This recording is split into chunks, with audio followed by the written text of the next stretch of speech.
नमस्कार. मी लेखक, दिग्दर्शक आणि मिरॅकल्स ॲक्टिंग अकॅडमीचा संचालक प्रमोद प्रभुलकर या व्हिडिओमध्ये सर्वांचं स्वागत करतो. मिरॅकल्स ॲक्टिंग अकॅडमीचे यशस्वी विद्यार्थी नाटक, चित्रपट, टीव्ही ॲड्स, वेब सिरीज, त्याचबरोबर झी मराठी, स्टार प्रवाह, कलर्स मराठी, सन मराठी अशा अनेक चॅनल्सवरती मेन लीड, मीडियम रोल आणि अगदी छोट्या भूमिकांमध्ये पण चमकत आहेत.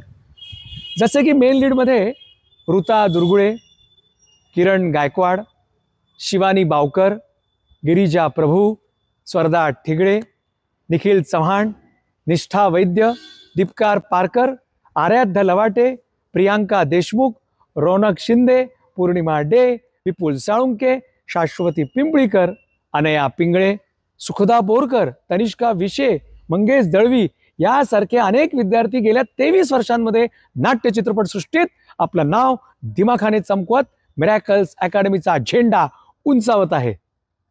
होय, तुम्हालाही शक्य आहे. आमच्याकडे शिक्षणाची, वयाची, दिसण्याची, अनुभवाची अट नाही. डोंट वरी.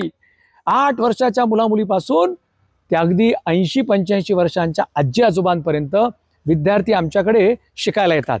मी स्वतः आमचा अभ्यासक्रम इतका छान बनवलाय की आमच्याकडे आलेल्या विद्यार्थ्याला आम्ही ॲक्टर म्हणून घडवतोच. आणि नाट्य चित्रपटसृष्टीचा इतक्या वर्षांचा संपर्क असल्यामुळे आम्ही त्यांना ऑडिशन्सला पाठवतो.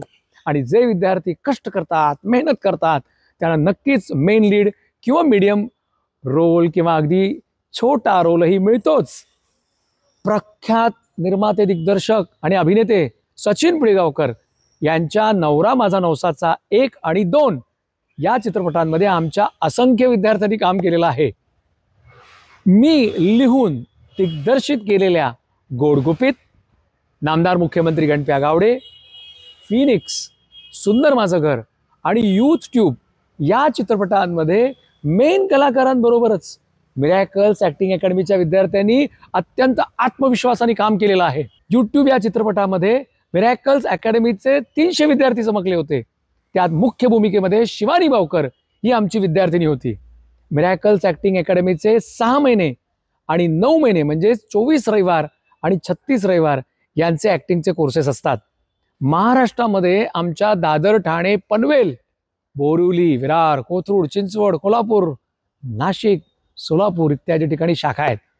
माझ्यासह आमचे सर्व शिक्षक तुम्हाला अत्यंत प्रेमाने हसत खेळत शिकवतात आणि ॲक्टर म्हणून घडवतात आणि नाट्य, चित्रपट, वेब सिरीज, टीव्ही ॲड्स यामध्ये कलाकार म्हणून चमकण्याची संधी प्रदान करतात. मिरॅकल्स ॲक्टिंग अकॅडमीमध्ये ॲक्टर, ॲक्ट्रेसेस, लेखक, दिग्दर्शक, निर्माते येऊन आमच्या विद्यार्थ्यांना मार्गदर्शन करतात. आज कोण मार्गदर्शन करते पाहूया का? चला तर.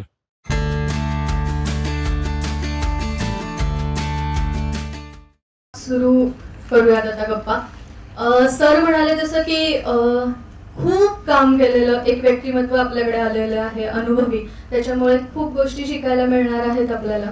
तर सुरुवात करूयात. माझा पहिला प्रश्न असा आहे मॅम की home science, BSc home science केलं आणि त्यानंतर फॅशन डिझायनिंग केलं, तर कॉस्ट्युम डिझायनर म्हणून या फील्डमध्ये काम करायचं हा निर्णय आधीच झाला होता जेव्हा शिक्षण चालू होतं तेव्हा, की कसं? म्हणजे फॅशन डिझायनिंग करण्याचं काय उद्देश होता? नाही, आता मी जेव्हा ग्रॅज्युएट झाले त्यावेळेला आम्हाला फक्त NID माहिती होतं आणि निफ्ट जस्ट इंट्रोड्यूस झालं होतं. आणि टेक्स्टाईल ग्रॅज्युएट असल्यामुळे म्हणजे लास्ट इयरला टेक्स्टाईल मेजर होतं माझं, त्यामुळे असं वाटलं की ह्या क्षेत्रामध्ये काहीतरी करावं आपण. पण मग तेव्हा कळलं की काही छोट्या इन्स्टिट्यूट्स आहेत ज्या मुंबईमध्ये रिसेंटली स्टार्टेड, की एक होती जी JD institute of fashion technology, जिथून मी कोर्स केला. डिप्लोमा कोर्स होता 1 वर्षाचा. तर मी म्हटलं की आपल्याला काहीतरी एक वेगळं शिकायला मिळेल, कारण कॉलेजमध्ये आम्हाला स्केचिंग किंवा वर्ल्ड हिस्ट्री ऑफ कॉस्ट्युम्स हे नव्हतं. त्यामुळे नवीन काहीतरी शिकायला मिळेल म्हणून मी फॅशन डिझायनिंग कडे गेले होते. आणि खरं सांगायचं तर ह्या क्षेत्राशी थोडाफार संबंध होता कॉलेजमध्ये असताना, पण असं कधीही ठरवलं नव्हतं की मला एक अभिनेत्री व्हायचंय किंवा मला कॉस्ट्युम डिझायनर व्हायचंय. मी कॉलेज कॉम्पिटिशन्स मध्ये भाग घ्यायचे, फिरोदिया, पुरुषोत्तम याच्यामध्ये. पण कॉस्ट्युम म्हणजे फॅशन डिझायनिंगचा कोर्स केल्यानंतर मला JD इन्स्टिट्यूटनीच ऑफर दिली होती की तू आमच्या इथे शिकव. सो मी फॅशन डिझायनिंग शिकवत होते. त्याच्यानंतर मी ऑलमोस्ट 3 इन्स्टिट्यूट्स मध्ये शिकवलं फॅशन डिझायनिंग. आणि ॲट द सेम टाइम परिचय म्हणून पुण्यामधला एक ग्रुप आहे, अमॅच्युअर थिएटरचा ग्रुप.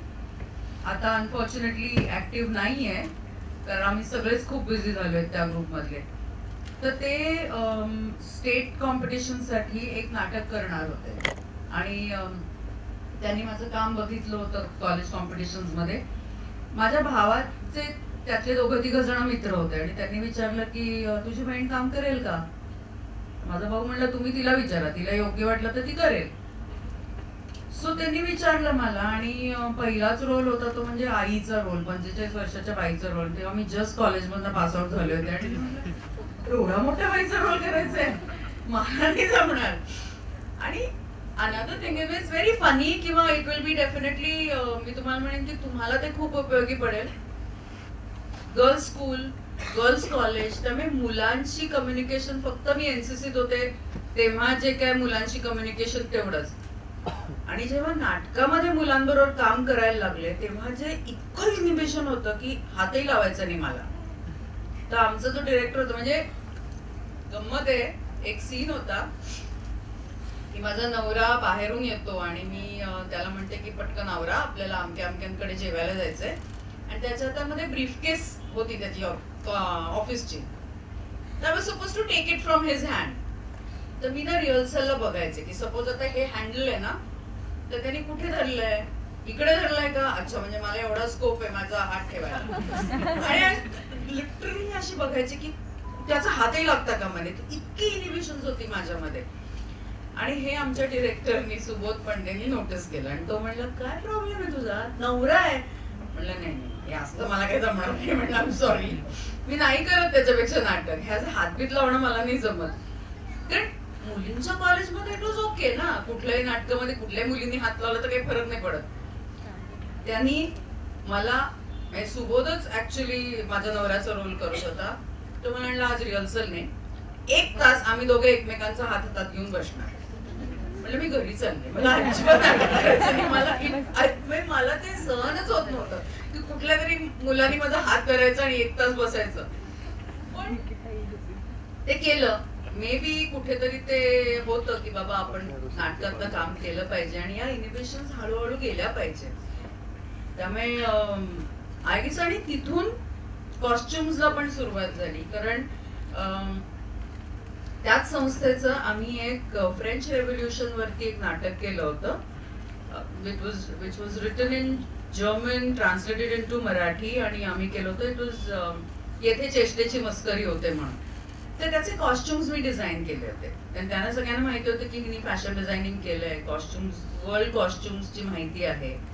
सो त्याचे पहिल्यांदा मी इंडिपेंडेंट कॉस्ट्युम्स केले होते, लिमिटेड बजेट. साड्या आणा, टॉप घाला, त्याचा खाली गाऊन सारखं ड्रेप करून त्याच्यावरती काहीतरी साडी ब्रोच लावून गाऊन्स तयार केले होते. Sir A number of things, lot of creative things.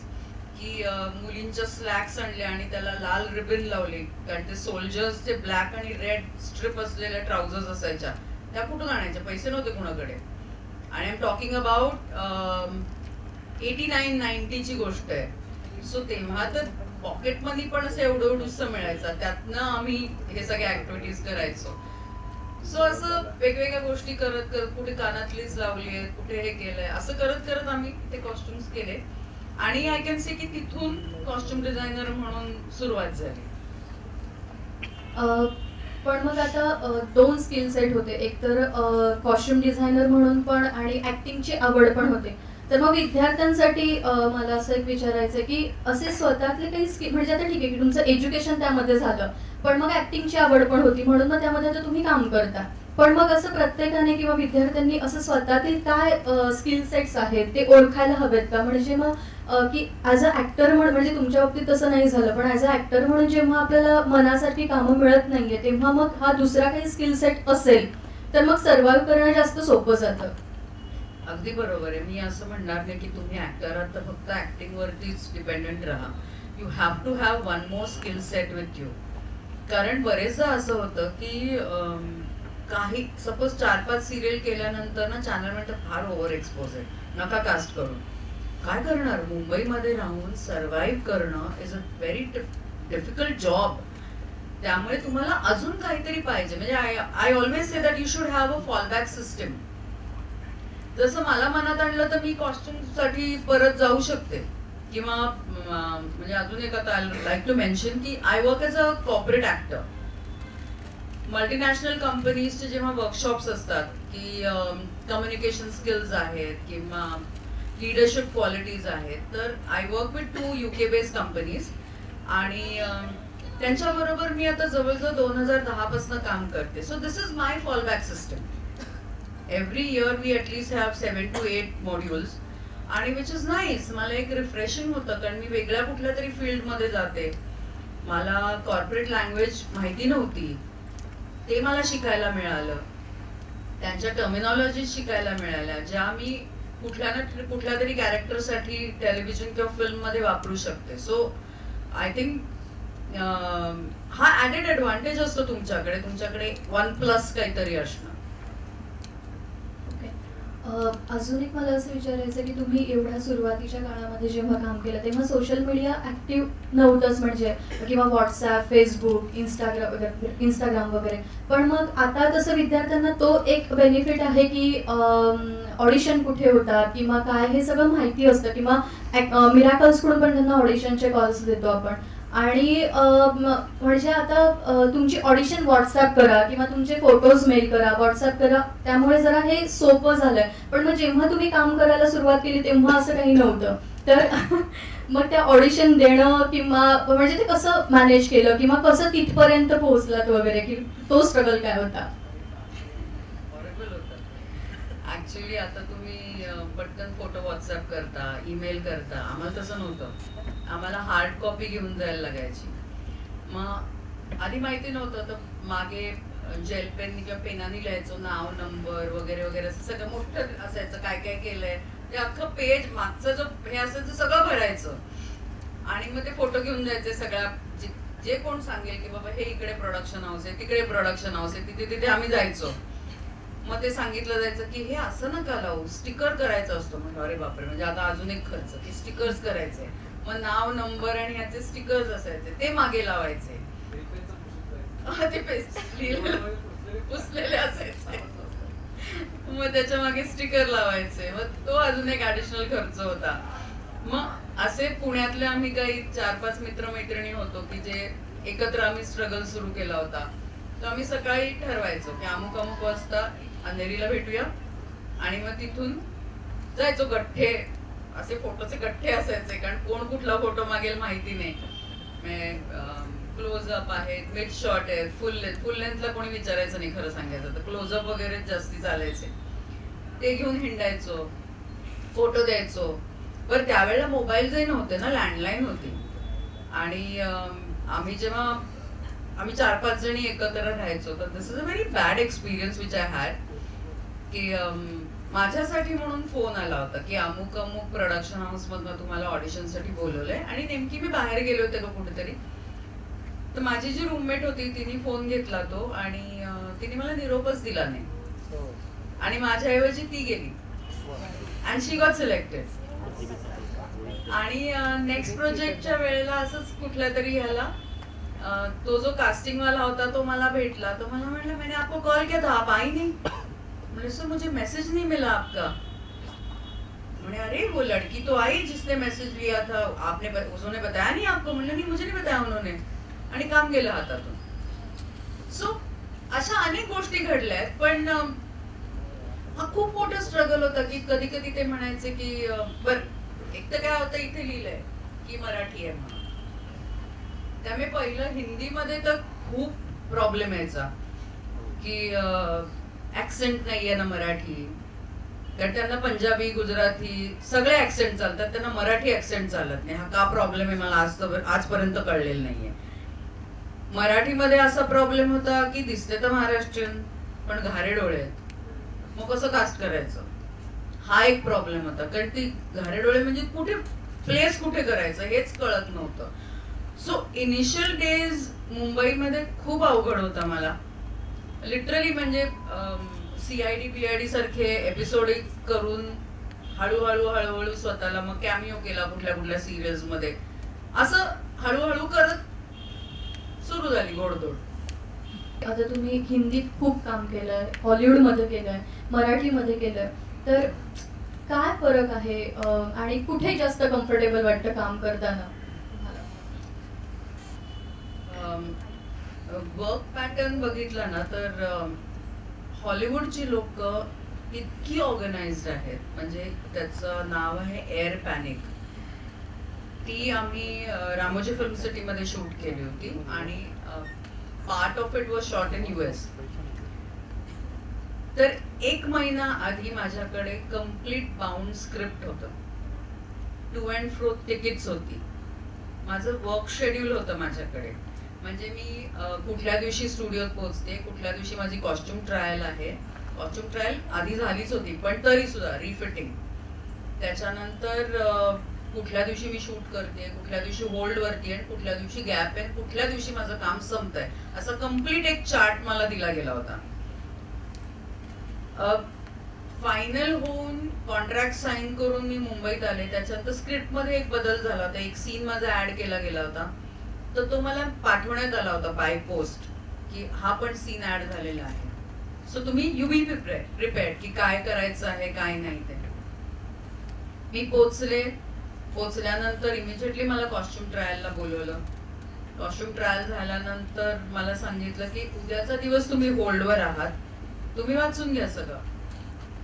आणि त्याच्यानंतर रात्री अशी एक एवढी हाताच्या एवढी अशी एक चिठ्ठी, इट इज कॉल्ड साईज, अशी सरकवली गेली. कार्ड होतं आणि सगळं. तर त्याच्यावरती माझा वेकअप, पिकअप, मेकअप आणि सेट असे 4 कॉल टाइम होते. त्याच्यानंतर मी कुणाबरोबर गाडी शेअर करणार आहे ते लिहिलेलं होतं. किती वाजता मला म्हणजे लॉबीमध्ये यायचे ते होतं.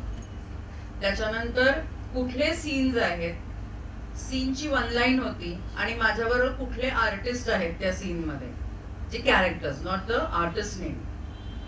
आणि कन्साइज साईज मध्ये प्रत्येक सीनचा एक कॉपी मागे लावलेली होती. So when I go on the set I am ready with everything, lines आणि सगळ्या ह्याच्या सगळं. त्यामुळे ते इतकं प्रिसाइज होतं की आता रामोजीत काम करत असल्यामुळे अनेक मित्रमैत्रिणी होते. एक मैत्रीण म्हटली शनिवार रविवार आहे, चल ना बाहेर जाऊ. म्हटलं थांब विचारते. So I asked my production guys की बाबा असं असं आहे, 2 दिवस सुट्टी आहे, anyways way you are on hold, we are not working with you can go. पण त्याला ते आवडलं की मी कुणाला न सांगता निघून नाही गेले. तर मी विचारलं मी जाऊ का नको जाऊ, कारण होल्ड इन द सेन्स कधी तुम्ही बोलवू शकता, इट्स नॉट की मला ऑफ आहे. तर आणि ते मला खूप आवडलं. त्याच्या उलट म्हणजे I don't take it as a criticism, पण लज्जा फिल्म केली. Again we shot in Ramoji film city. Climax साठी मला सांगितलं होतं की 2 दिवसाचं काम आहे क्लायमॅक्सचं. आम्ही गेलो, बरं आपण त्या तशीच जुजबी तयारी करून जातो ना की 2 दिवसांनी परत यायचे, कपडे पिपडे त्या पद्धतीने नेतो आपण. पोचलो, पहिल्या दिवशी काही झालं नाही. दुसऱ्या दिवशी तयारी केली, सगळे आम्ही रेडी बिडी विथ मेकअप कॉस्ट्युम सगळे आम्ही सेटवरती पोहोचलो. आय गेस आम्ही 9 वाजता पोहोचलो असू. लंच पर्यंत काहीही घडत नव्हतं, काही म्हणजे काहीही घडत नव्हतं. तर आम्ही म्हटलं काय चाललंय. अचानक सगळं असं गडबड गडबड गडबड सुरू झाली. Everybody was sitting in the car and going away. तर मग आमचा जो कोण असिस्टंट एक होता तो आला, म्हणला की मॅम इट्स पॅकअप. म्हटलं फॉर व्हॉट. नाही, Manisha ji has taken a car and went to Hyderabad city and she won't be coming today. So no planning. अख्खा दिवसाचे त्या प्रोड्युसरचे त्या याचे फायनान्सरचे पैसे गेले. आणि यू विल नॉट बिलीव्ह, आम्ही 2 दिवसासाठी म्हणून आलो होतो, आम्ही 13 दिवस तिथे होतो. क्लायमॅक्स तुम्ही लज्जा बघितलं असेल तर तो क्लायमॅक्सचा जो सगळा सिक्वेन्स आहे की त्या बायका त्यांना मारतात बिरतात, तो सगळा सिक्वेन्स आम्ही 13 दिवस शूट करत होतो. So no planning. इमॅजिन करा की किती पैसा वाया गेला असेल या सगळ्यामध्ये. आणि मराठीमध्ये काय आहे ना, अनफॉर्च्युनेटली आपल्याकडे बजेट्स खूप कमी आहेत. त्यामुळे एक तर इंडस्ट्री एवढीशी आहे मराठी इंडस्ट्री, त्याच्यात बजेट्स कमी आहेत. त्याच्यात काहीच फिल्म्स आहेत की ज्यांनी कोटीच्या घरामध्ये व्यवसाय केला आहे, पण त्यामुळे ना मनी वाईज मी म्हणेन आर्टिस्टला पैसे मिळत नाही, म्हणजे खूप पैसे नाही मिळत, मिळतात नाही मिळत नाही तशातला भाग नाही, पण तरी आय थिंक आपण जर का थोडस हॉलिवूडचं थोडस जरी त्यांची वर्किंग पॅटर्न उचललं ना आपण मराठी इंडस्ट्री, तर आपण कुठच्या कुठे जाऊ, कारण आपल्यामध्ये कंटेंट खूप छान असतो कम्पेअर टू हिंदी. मराठीच्या कुठल्याही सिरियल उचलून बघा, कंटेंट खूप छान असतो, फिल्म्स मध्ये कंटेंट छान असतो.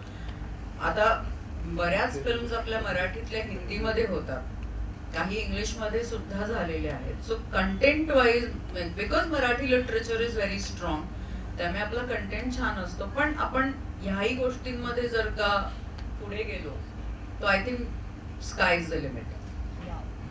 एक ऍक्टिंगच्या पॉइंट ऑफ व्ह्यूने एक प्रश्न होता विद्यार्थ्यांसाठी खरं तर, की म्हणजे आता तुम्ही स्टेज केलं कॉलेज लेवलला, पण तुम्ही अनेक एकांकिका केल्या, पुरुषोत्तम वगैरे केलं, तर स्टेजची बॅकग्राऊंड असावी का, म्हणजे स्टेज करणं गरजेचं आहे का कितपत, आणि त्याचा कसा फायदा होतो? स्टेज करणं फार गरजेचं आहे. काय होतं ना, तुमची वाचा शुद्ध होते, तुम्हाला हे कळतं की एखाद्या शब्दावरचा स्ट्रेस जर का चुकला तर त्या वाक्याचा अर्थ कसा बदलू शकतो. म्हणजे मी एक छोटस उदाहरण देते. आम्ही पुरुष नाटक करत होते, चंद्रकांत गोखले, उषा नाडकर्णी, मी, मोहन जोशी, मंजुषा गोडसे आणि रवी काळे अशी टीम होती. तुम्ही किती जणांनी पुरुष नाटक बघितलेत माहित नाही मला, पण त्याच्यामध्ये एक सीन आहे की तिच्यावरती रेप झाल्यानंतर जेव्हा पोलीस स्टेशनला जायचं असतं तेव्हा अंबू वडिलांना विचारते की तुम्ही गेला होतात ना पोलीस स्टेशनला, तर तिने असं केलं की तुम्ही गेला होतात ना पोलीस स्टेशनला, म्हणायला पाहिजे होतं तुम्ही गेला होतात ना पोलीस स्टेशनला, म्हणजे गेला होतात का पोलीस स्टेशनला हा इम्पॉर्टंट होता, तुम्ही हा इम्पॉर्टंट नव्हता. स्टेजवरती चालू नाटकामध्ये चंद्रकांत गोखले म्हणाले, हे वाक्य झाल्यानंतर की तुम्ही गेला होतात ना, आता मी नाही का तुझा तो कोण तो जाणार आहे का, असं त्यांनी घेतलं. आणि इट वॉज सो शॉकिंग. आणि आतमध्ये आले, विंगेत आले, म्हणजे तुम्हाला कुणी सांगितले जयवंत दळवींची वाक्य बदलायला, तुम्हाला कळत नाही कुठल्या शब्दावरती कुठला स्ट्रेस आणि कधी द्यायचा. आणि एवढ्या सिनियर माणसाकडनं हे ऐकून घेणं, हे लाज वाटली स्वतःची, पण वाईट नाही वाटलं, कारण कुठेतरी चुकलो होतो आम्ही. म्हणजे हे मंजूच्या बाबतीमध्ये झालं, माझ्या बाबतीत असं झालं, ते एक लुक चुकला होता माझा. आणि उषाताईंनी जे काय घेतलं होतं की मी हे रिहर्सल मध्ये झालं होतं, स्टेजवरती नाही, रिहर्सल मध्ये. आणि खूप रडले, स्क्रिप्ट उचललं, प्रोड्युसरला दिलं, मला नाही करायचं नाटक. काय चाललं तुझं, नाटक नाही करायचं, 2 दिवसावरती प्रयोग आले, तू म्हणजे खूप बोलतात, मला नाही आवडत म्हणणं. मोहन का आले, मोहन का म्हटले काय चाललंय तुझं, किती बालिश. एक लुक चुकला, रिहर्सल आहे ना, मी करते, तुम्ही वर्षानुवर्ष पुरुष नाटक करताय, मी आत्ता करते, मला माहिती नाही. बर, विजयाबाईंनी बसवलेलं नाटक त्यांची एक असिस्टंट येऊन आम्हाला सांगत होती, शिकवत होती, आमच्याकडनं करून घेत होते. जमीन आसमानाचा फरक आहे. आणि तो ना कुठेतरी एक इन्सल्टिंग पण होतं की अरे बापरे, या सगळ्यांच्या समोर मला बोलल्यात. नंतर जेव्हा मोहन काकांनी सांगितलं की असंच सोडून गेलीस तर तुला उद्या कोणी विचारणार नाही, तेव्हा मी हे केलं की नाही, हे जास्त इन्सल्टिंग आहे, मग मी करीन. तुम्हाला हा लुक इथे पाहिजे का, मी तिथेच देईन, पण त्याचा अर्थ सांगा की इथे लुक हा लुक मी ह्या वेळेला इकडे का द्यायचा आहे, मला त्याचा अर्थ सांगा. उगाच सांगितलं की ह्या वाक्याला इकडे बघ, का बघू, त्याला काही अर्थ आहे का, त्यातनं काही अर्थ निघणार आहे का, ते सांगा. मग हे जेव्हा मला सांगण्यात आलं तेव्हा मी सांगितलं की माझंही चुकलं नव्हतं, एवढंच झालं होतं नाही. पण अशा गोष्टी असतात, पण ह्याच्यातच शिकायला मिळतं खूप. त्यामुळे आणि दुसरी गोष्ट मी म्हटलं ना की तुमच्या इनिबिशन जातात, तुम्ही स्टेजवरती काम केलं तर. आवाजाची फेक कळते, अनेक गोष्टी. म्हणजे मला तर वाटतं की सगळ्या ऍक्टरनी थिएटर करावं, भले 1 महिना करा, बेसिक शिका, पण शिका. आत्ताच तुम्ही म्हणालात की खूप मोठ्या कलाकारांबरोबर तुम्ही नाटक करत होता, तर त्यानेच एक प्रश्न आहे की आता हे सगळी नवीन लोक आहेत आणि असं होऊ शकतं की हे नवोदित कलाकार मोठ्या कलाकारांबरोबर काम करतात, तर त्यावेळेस ते सांभाळून घेतीलच किंवा आता उषाताई जसं तुम्हाला रागवल्या किंवा बोलल्या वगैरे, तर त्याने म्हणजे स्वतःचं एक प्रिपरेशन काय असावं की ते दडपण न घेता आपल्याला काम करता आलं पाहिजे, तर त्यासाठी काय प्रिपरेशन असावं आर्टिस्टचं? हे जे सगळे मोठे नट आहेत ना, सगळ्यांनी कधीतरी इथपासून सुरुवात केली. त्यांनीही सगळं बघितलंय, त्यांनी त्यांच्या सिनियर्सचं बघितलंय की कशा पद्धतीने वागणूक दिली. त्यामुळे घाबरण्याचं काहीच कारण नाही. तुम्ही जो रोल करताय तो त्या रोलचं प्रिपरेशन जर का तुमचं 101% असेल ना, तर काही घाबरायचं कारण नाही. कॉन्फिडन्स हवा. अगदी मान्य आहे की पहिल्या दिवशी एवढे मोठे मोठे नट समोर आल्यानंतर थोडंसं दडपण येतं, पण एक एवढाच विचार करायचा की मी इथे कशासाठी आलोय, मला प्रूव्ह करायचंय, मला हे दडपण घेऊन मागे बसायचंय का या दडपणाचा जास्त विचार न करता माझ्यामध्ये जे टॅलेंट्स आहेत ते शोकेस करून पुढे जायचं. एवढा एक स्वतःला प्रश्न विचारायचा आणि काम करायला सुरुवात करायचं. कोणी ना तुम्हाला तिथे क्रिटिसाइज करायला बसलेलं नसतं, सगळेजण सांभाळून घेतात, स्पेशली सिरियल्स मध्ये. कारण सिरियल्स मध्ये वेळच नसतो. तुम्ही जर का 100 रिटेक देत बसलात तर ते म्हणतील घरी बसा, येऊ नका उद्यापासून, आम्ही दुसरा माणूस कास्ट करतो.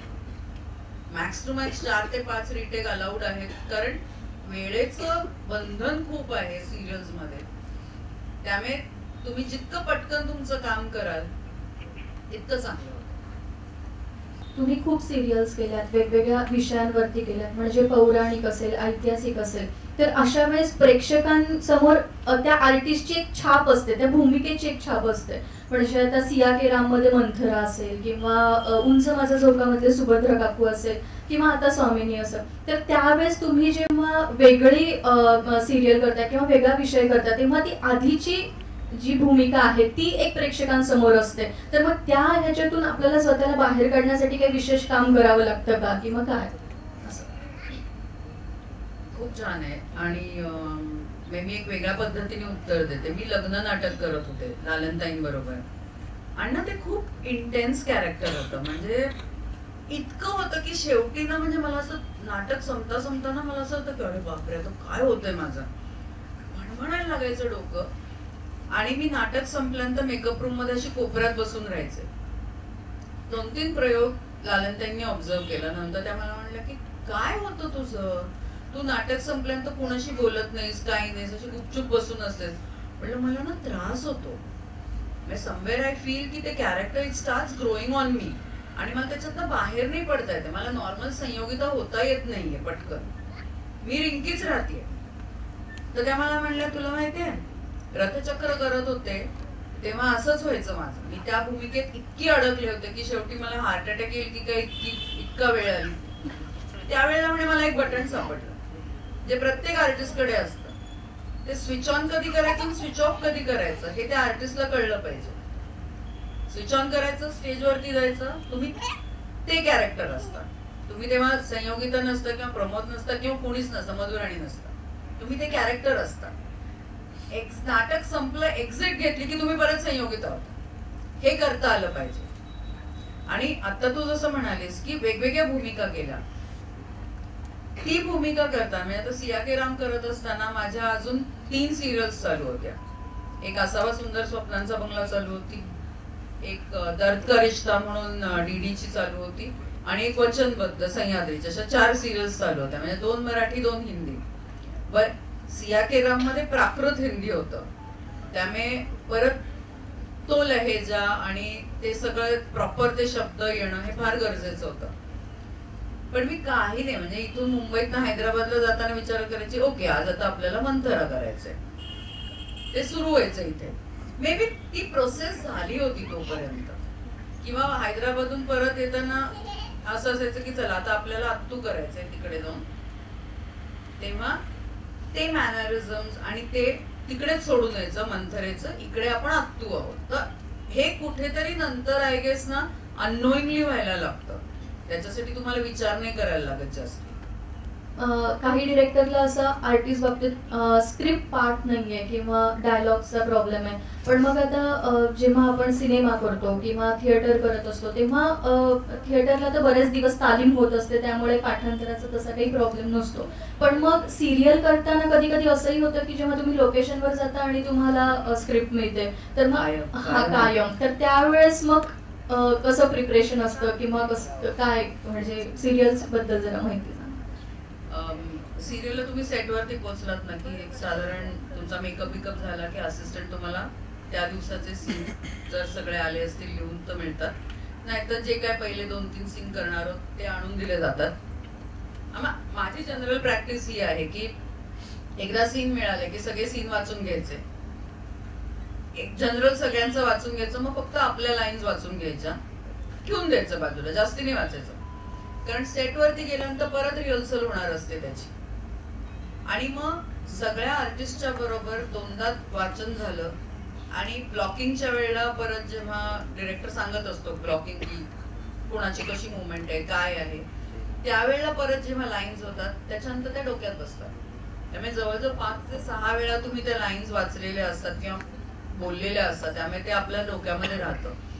आणि मला बरेचदा अशी सवय आहे की जे बरेचदा काय I am not criticising again, पण बऱ्याच लेखकांचं असं असतं की ते खूप बुकिश लिहितात, मग ते कलोक्युअल करून घ्यायला लागतं, बोली भाषेत करून घ्यायला लागतं. तर मी फक्त नेहमी असं म्हणते की तो जे लेखकाला म्हणायचंय ते माझ्या वाक्यात नाही येऊ दे. आणि कदाचित खूप वाचन आहे त्यामुळे असेल की पर्यायी शब्द किंवा हे करून ते मी मोल्ड करू शकते आणि ते होतं. पण असं म्हणजे जर का म्हणा अरे बापरे मला पाठ होत नाही असं केलं तर कधीच पाठ होणार नाही. वाचा, रेफरन्सेस ठेवा की मोठा सपोज एक 8, आता मी सिया के राम मध्ये माझा आणि कैकेयचा एक 8 पानी सीन होता, त्याच्यात 7 पानं मी बोलत होते.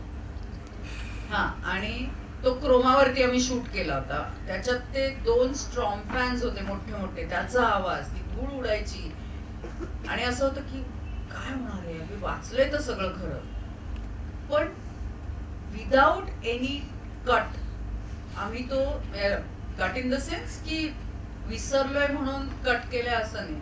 टेक्निकली जेव्हा कट करायला लागला तेव्हा की शॉट चेंज व्हायचा किंवा ह्याच्या वेळेला जेव्हा कट झाला तेव्हाच. दुपारी 2 वाजता आम्ही शूटिंग सुरू केलं होतं, ते पहाटे 4 पर्यंत आम्ही तो सीन संपवला होता.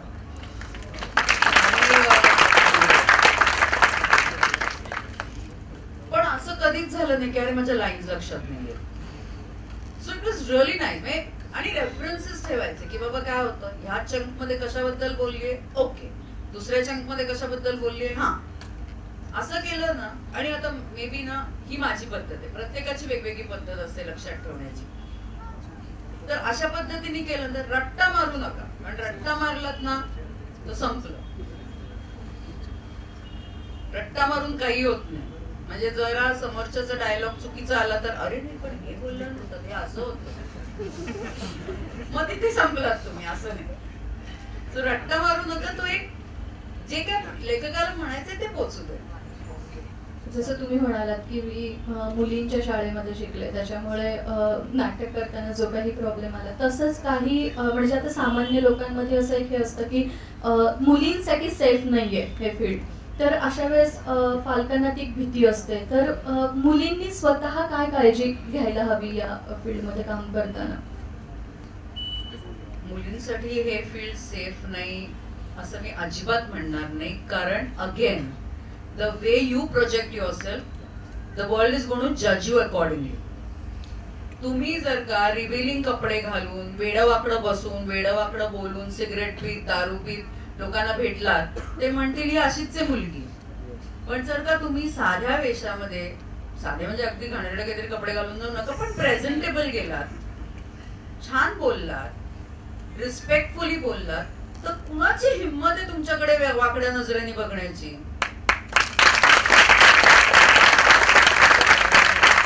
एक अनुभव सांगते.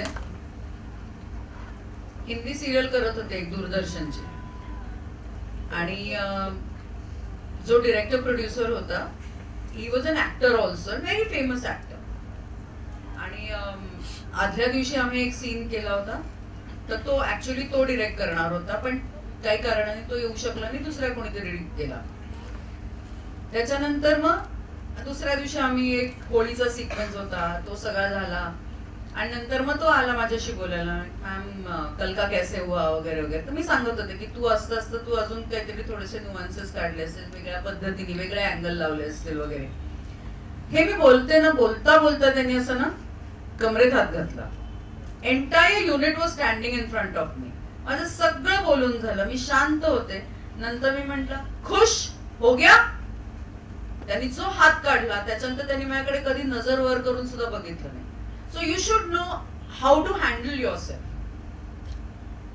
आणि आता फक्त मुलींसाठी नाही, मुलांसाठी सुद्धा खूप, फ्रँकली स्पीकिंग मुलांनी सुद्धा खूप काळजी घ्या, कारण जग ज्या पद्धतीने चाललंय मुलांसाठी तर आता मी म्हणेन की खूप अनसेफ आहे.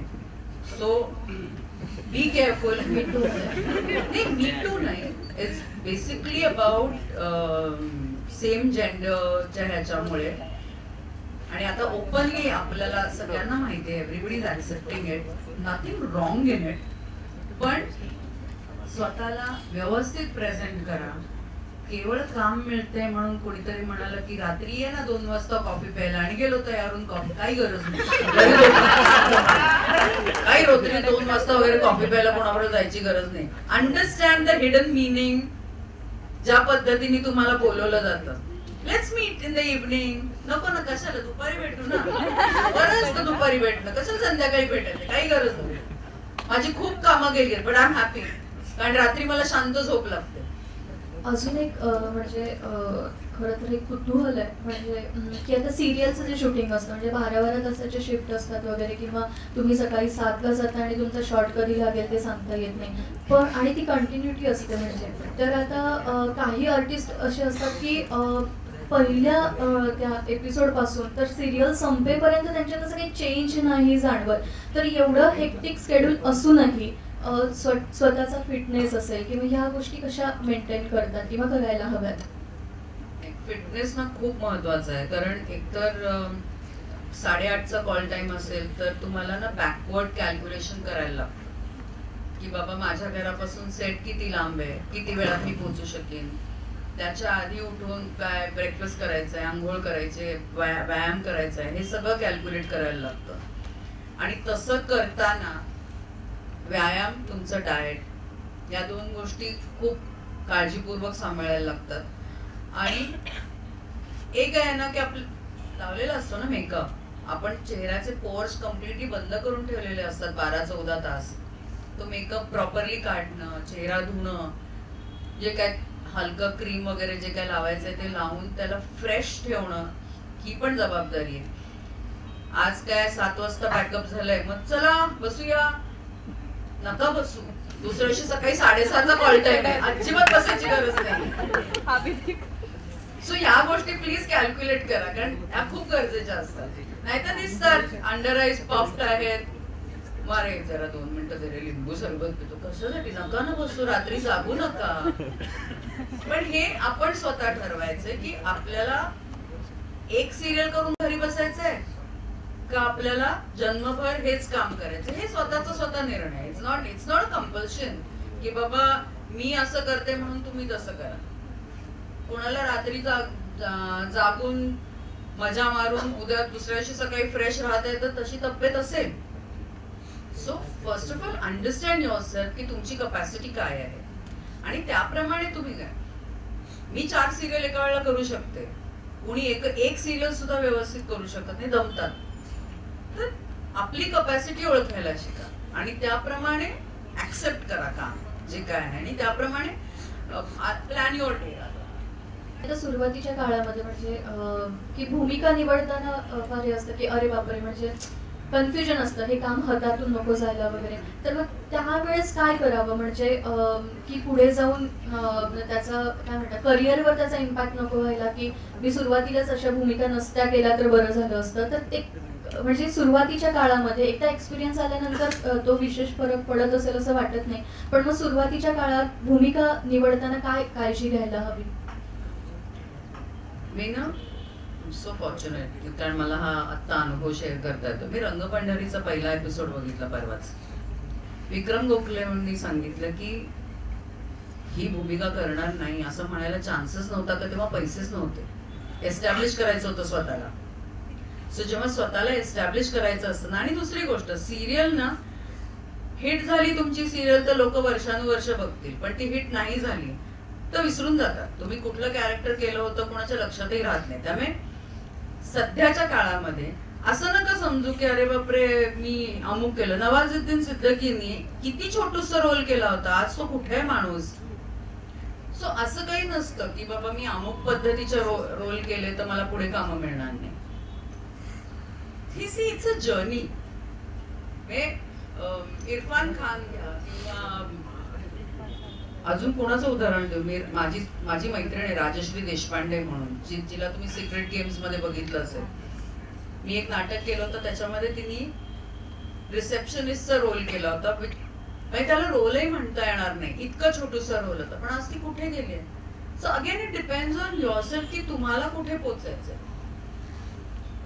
आता तुम्ही खूप मोठ्या लोकांबरोबर कामं केली, म्हणजे डॉक्टर जब्बार पटेल असेल किंवा चंद्रकांत कुलकर्णी असतील वगैरे असं, तर ह्या मोठ्या लोकांबरोबर दिग्दर्शक म्हणून त्यांनी काम केलं तुमच्याबरोबर. तर म्हणजे काय वेगळी तयारी किंवा मग त्यांच्याकडून काय शिकायला मिळालं की ज्याचा उपयोग आजही होतो? कारण की बऱ्याच आधी मुक्तासारखी फिल्ममध्ये तुम्ही त्यांच्याबरोबर काम केलं, तर त्याचा काय उपयोग होतो आज? मुक्ताच्या वेळेचा तर खूपच वेगळा अनुभव होता, कारण आम्ही आय गेस कोण म्हणतं टक्का दिला जस्ट का नाही, आम्ही करतही होतो तेव्हा. कोण म्हणतं टक्का दिला करत होतो, आणि मुक्ताच्या वेळेला सोनाली कुलकर्णीचा कॉलेजचा ग्रुप त्यांना दाखवायचा होता, आणि त्यांनी आमच्या अख्ख्या परिचयाच्या टीमला उचललं होतं. आणि आम्ही काय करतोय, कशासाठी शूटिंगला जातोय, कुठली फिल्म, काहीही माहित नव्हतं. असं ब्लाइंड फोल्डेड आपण लावलेलं असतं घोड्याला, तसं आम्ही आपलं संजय पवारने सांगितलं उद्या शूटिंग आहे, आम्ही गेलो सगळेजण. तिथे गेल्यानंतर कळलं की काय काय आहे.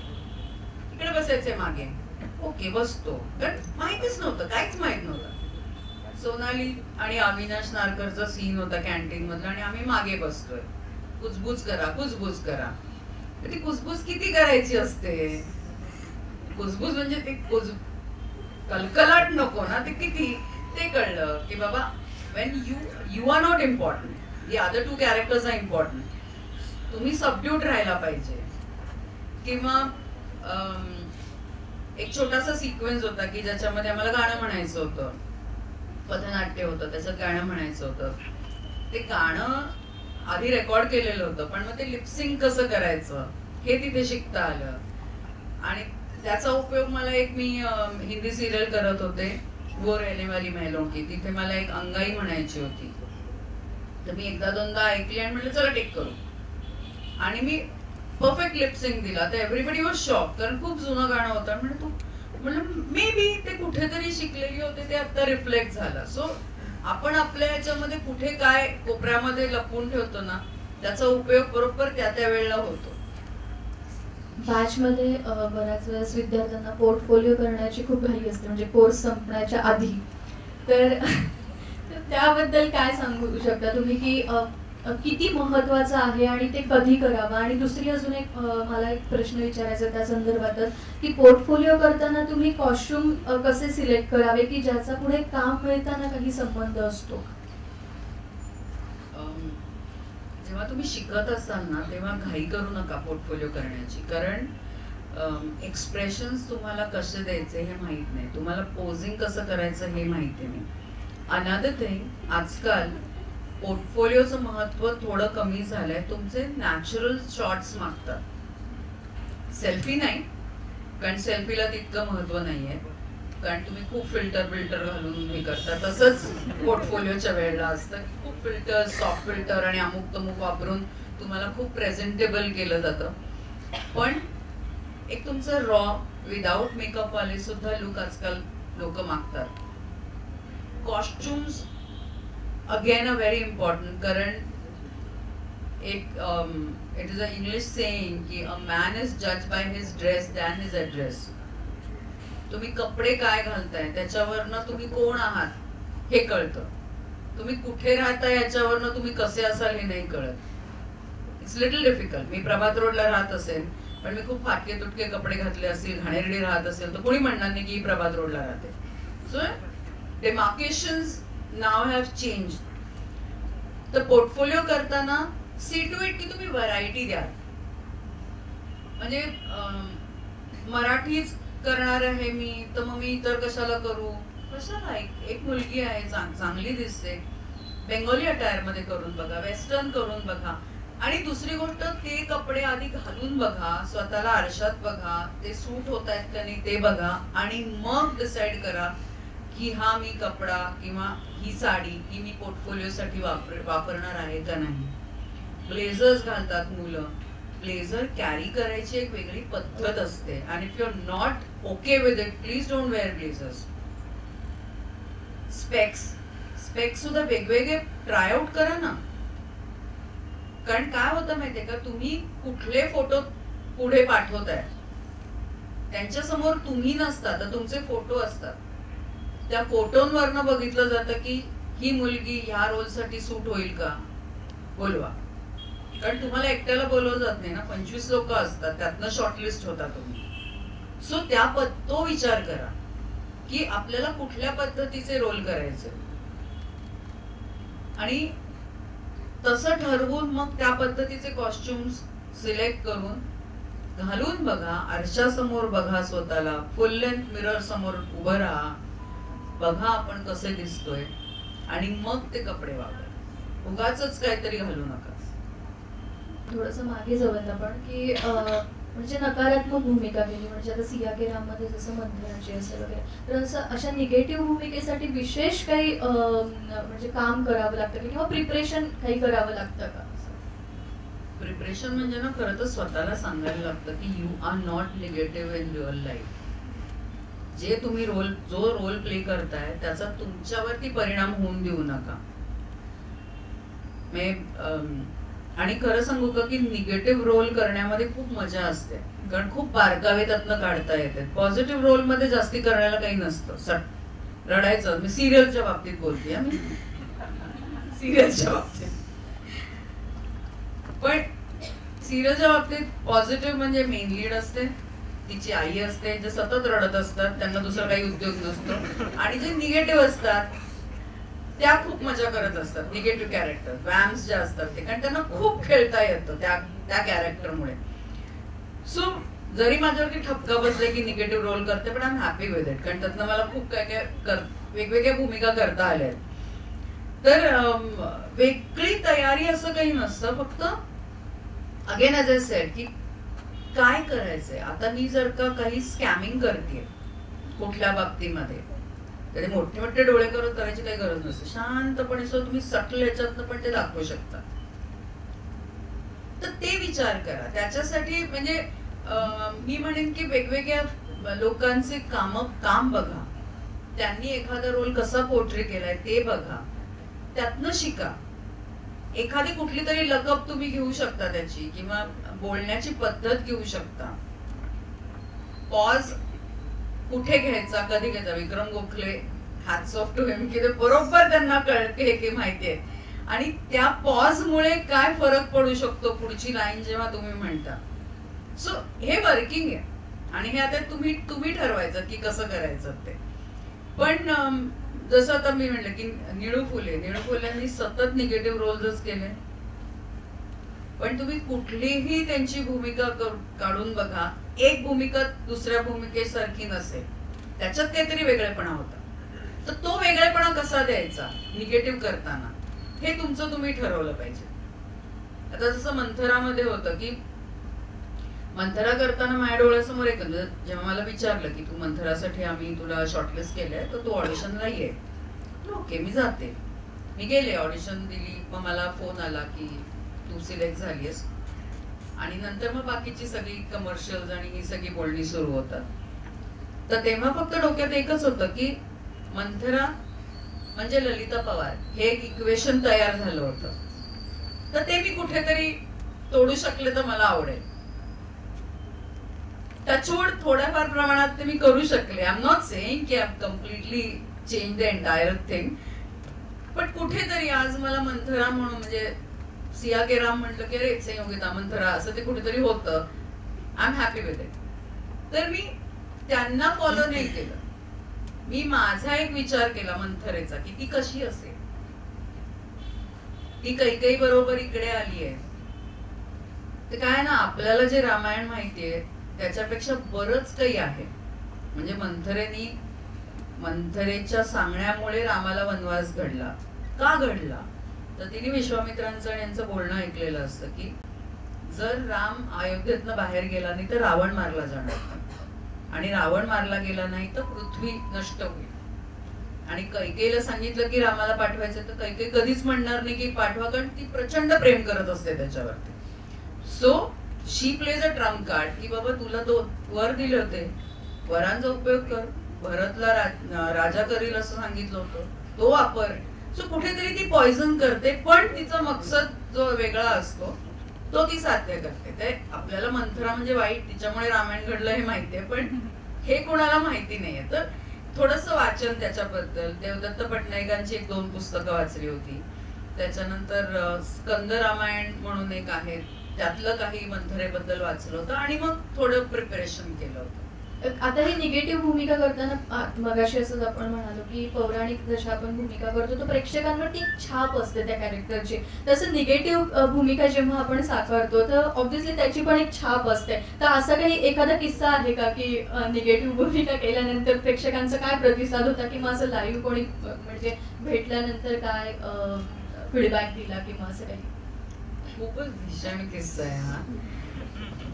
उंच माझा झोका करत होते आणि तेव्हा मी आणि आई पुण्याहून मुंबईला चाललो होतो आणि दत्तला थांबलो होतो. आणि आम्ही तर ते दत्तच्या पायऱ्या चढणार तेवढ्यात एक म्हाताऱ्याच्या आजींनी मला असं दंडाला धरून फिरवलं आणि सणकन कानाखाली वाजवलं. तर मला वाटलं की माझा पाय पडला किंवा धक्का लागला त्यांना. आणि बिफोर आय कुड रिॲक्ट त्या म्हणल्या, का ग छळतेस आमच्या रमेला? म्हटलं अच्छा अच्छा अच्छा, मला नाही मारले, सुभद्रा काकूंना मारले. Okay okay. नंतर गालावरनं हात फिरवला, म्हणलं नाही ग, फार गोड काम करतेस, आम्हाला अगदी त्या याच्यामध्ये नेतेस तू वगैरे. पण मनात आलं की 100-150 लोकांच्या समोर कानाखाली, पण ती पावती होती की ते काम माझं इतकं आवडलं होतं लोकांना. आणि ती एक असतं ना की एक हेट्रेट असते, म्हणजे जसं नाना पाटेकरांबद्दलचा किस्सा आहे की पुरुषच्या वेळेला एकाने चप्पल फेकून मारली होती त्यांना. तर हे प्रेम आहे बेसिकली, की तुमचं काम इतकं आवडतं आणि रोज पडद्यावरती दिसणारी ही व्यक्ती आज मला समोर दिसली तर मग माझा राग कसा व्यक्त करू किंवा कौतुक तरी कसं करू. तर ते अशा पद्धतीने होतं. आता एवढ्या भूमिका केल्या किंवा एवढं काम केलं, पण मग असं काही आहे का की ड्रीम प्रोजेक्ट म्हणतो आपण ज्याला, की मला ही भूमिका करायची किंवा ती राहून गेली आतापर्यंत किंवा मला पुढे जाऊन करायची, असं काही? खूप पॉझिटिव्ह रडकी आई करायचं आणि I hope people will accept me in that role. एक छान साधी सरळ आई, प्रेमळ असं करायचंय. थोड्याफार स्वामिनीमध्ये तशी झाक आहे त्या कॅरेक्टरला, पण त्याबद्दल त्याबरोबर ती करारी पण आहे. ते अगदी साधी मिडल क्लास आई असते की नाही, तसा एक छानसा गोड रोल करावा असं वाटतंय मला. माहित नाही मिळेल का नाही इथे. थँक्यू मॅम, खूप छान माहिती दिली.